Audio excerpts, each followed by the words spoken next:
বিকাশে লোনের লিমিট কিভাবে বাড়াবেন, চলুন আপনাদেরকে সেই প্রসেসটি দেখিয়ে দিচ্ছি। ওকে, আমি বিকাশের মধ্যে চলে আসলাম। বিকাশে আসার পরই এখন হচ্ছে আমি এখান থেকে চলে যাব লোনের মধ্যে, যেহেতু আমাদের লোনের লিমিটটা বাড়াতে হবে। সো আমি লোনের মধ্যে ক্লিক করে দিলাম। ক্লিক করার পরেই এই যে এইখানে দেখতে পাচ্ছেন আমি এখন বিকাশ থেকে বর্তমানে কিন্তু ৩,০০০ টাকা লোন পাচ্ছি। এই যে দেখতে পারতেছেন, গত কিছুদিন আগেই, কয়েক মাস আগেই আমি আপনাদেরকে যে ভিডিও দিয়েছিলাম বিকাশ থেকে কিভাবে লোন নেবেন বা কিভাবে পাবেন, তখন আপনারা দেখেছেন যে আমার লোনের লিমিট ছিল হচ্ছে মাত্র 500 টাকা। এটা যারা ভিডিও দেখেছেন তারা জানেন, আর যারা দেখেননি আমি ভিডিওগুলো ডিসক্রিপশন বক্সে দিয়ে দেবো, সেখান থেকে আপনারা দেখে নেবেন। সো দেখেন আমি কিভাবে লোনের লিমিটটা ৩,০০০ টাকা করলাম। এখানে দেখতে পাচ্ছেন এখানে কিন্তু লোনের লিমিট ৩,০০০ টাকা। আমি আবারও ব্যাক দিচ্ছি এই যে এখান থেকে, আবারও হচ্ছে সরাসরি লোনের মধ্যে ক্লিক করতেছি। ক্লিক করার সাথে সাথেই আপনারা দেখতেই পাচ্ছেন এখন কিন্তু বর্তমানে আমার লোনের লিমিট হচ্ছে প্রায় ৩,০০০ টাকা। এই যে আমি প্রায় ২,৫০০ টাকা কিভাবে লোনের লিমিট বাড়ালাম, সো এটাই হচ্ছে আপনাদেরকে জানিয়ে দেবো। যাদের হচ্ছে বিকাশের মধ্যে লোনের লিমিট বাড়াতে চাচ্ছেন তাদের জন্য কিন্তু অনেকটা উপকারী হবে। সো আমি কিছুদিন আগে একটা ভিডিও দিয়েছিলাম কিভাবে বিকাশের লোন আপনি বাড়াবেন। সেখানে কিন্তু আমি প্রায় 7টা থেকে 8টা কারণ বলেছিলাম কি কি করলে আপনাকে বিকাশ লোন দিবে বা সিটি ব্যাংক লোন দিবে। সো এই ভিডিওতে কিন্তু অনেকেই ভালোবাসা দেখিয়েছেন, আবার অনেকেই কিন্তু এখানে উল্টাপাল্টা কমেন্ট করতেছেন। যারা হচ্ছে বুঝেন না, আমি তাদেরকে কি বলবো, আর না বুঝে উল্টাপাল্টা আপনারা কমেন্ট করেন, আমি হচ্ছে এগুলো কানে নিই না। যেহেতু আমি আমার জায়গায় কিন্তু ঠিক আছে, সো আমি হচ্ছে ভালো ইনফরমেশন বা যেইগুলো হচ্ছে অথেন্টিক সেগুলো হচ্ছে আপনাদেরকে দিয়ে থাকি। উল্টাপাল্টা কোনো ইনফরমেশন দিয়ে না, আমার জায়গায় কিন্তু আমি ঠিক আছি। সো আমি হচ্ছে আপনাদেরকে যেগুলো বলেছি ঠিক সেগুলো মেনে কিন্তু এই যে দেখেন ২,৫০০ টাকা নিজে কিন্তু লোন বাড়িয়ে দিয়েছি মাত্র কয়েক মাসের মধ্যে।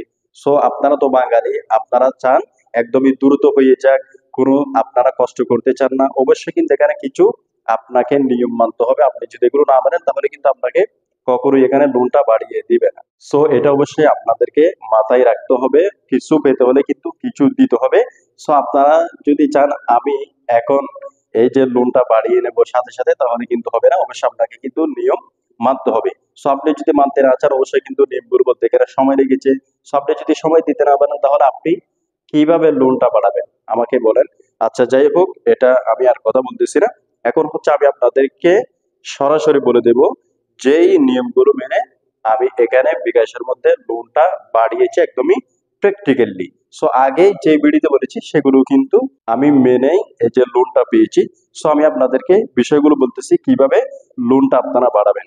সো এই যে এইখানে হচ্ছে ব্যালেন্স। ওকে, সো আপনাকে হচ্ছে সর্বপ্রথম এখানে কিছু ব্যালেন্স কিন্তু সবসময় থাকতে হবে। অনেকে বলেন বিকাশের মধ্যে কেন লোন নেওয়ার জন্য ব্যালেন্স রাখবো। আপনি যে কোনো ডকুমেন্টস ছাড়া একদমই কোনো কিছু ছাড়া বিকাশ থেকে বা সিটি ব্যাংক থেকে আপনি লোন নেবেন বা আপনাকে লোন দিবে, তারা তো অবশ্যই আপনাকে এটা যাচাই করে দেখবে যে আপনি অ্যাকাউন্টে টাকা রাখেন কিনা।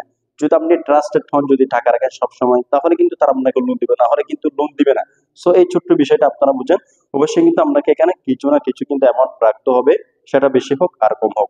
সো আমি হচ্ছে দেখতে পাচ্ছেন এখানে বেশ কিছু কিন্তু অ্যামাউন্ট রাখি, যতটা আমার সাধ্যের মধ্যে থাকে আর কি, ঠিক আছে। সো এটা আপনারা বুঝতে পারতেছেন।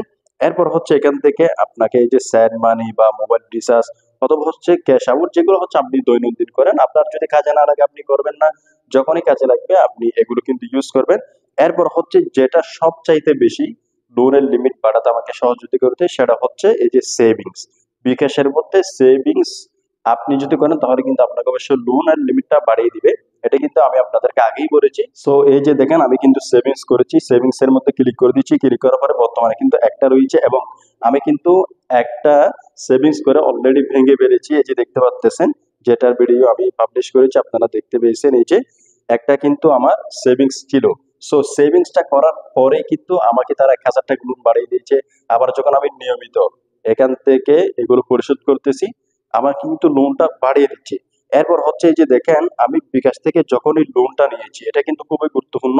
বিকাশ আপনাকে ধরেন এখানে 500 টাকা, 3,000 টাকা, 10,000 টাকা আপনার এখানে ইয়া অনুযায়ী আপনাকে কিন্তু তারা লোনটা দিবে, ঠিক আছে, আপনার ইউজার এক্সপিরিয়েন্সের উপর আর কি।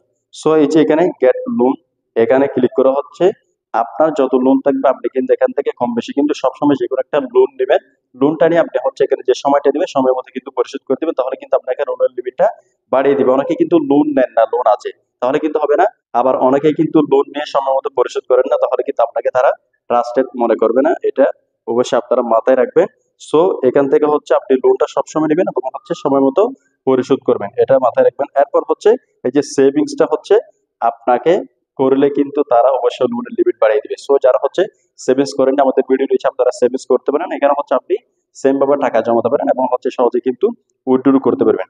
সো এই যে কারণগুলো আর কি, মানে কয়েকটা বিষয় কিন্তু আপনাকে এখানে অবশ্যই মেনে চলতে হবে, না হলে কিন্তু আপনাকে কখনোই তারা ট্রাস্টেড মনে করবেন, আপনাকে কিন্তু লোনের লিমিট বাড়িয়ে দিবেন। আর যারা লোন পাচ্ছেন না, কেন দিচ্ছেন না, এই সম্পর্কে আমাদের ভিডিও রয়েছে, আপনারা সেগুলো দেখে নিতে পারেন। সো আশা করছি বন্ধুরা আপনারা বুঝতে পেরেছেন কিভাবে আপনারা বিকাশ থেকে লোনের লিমিট বাড়িয়ে দিবেন। যদি আজকের ভিডিওর দিকে আপনাদের ভালো লেগে থেকে, হেল্পফুল হয়ে থেকে, ভিডিওতে লাইক করে দেবেন, চ্যানেলটিকে সাবস্ক্রাইব করে রাখবেন। দেখা হচ্ছে পরবর্তী নতুন কোনো ভিডিও।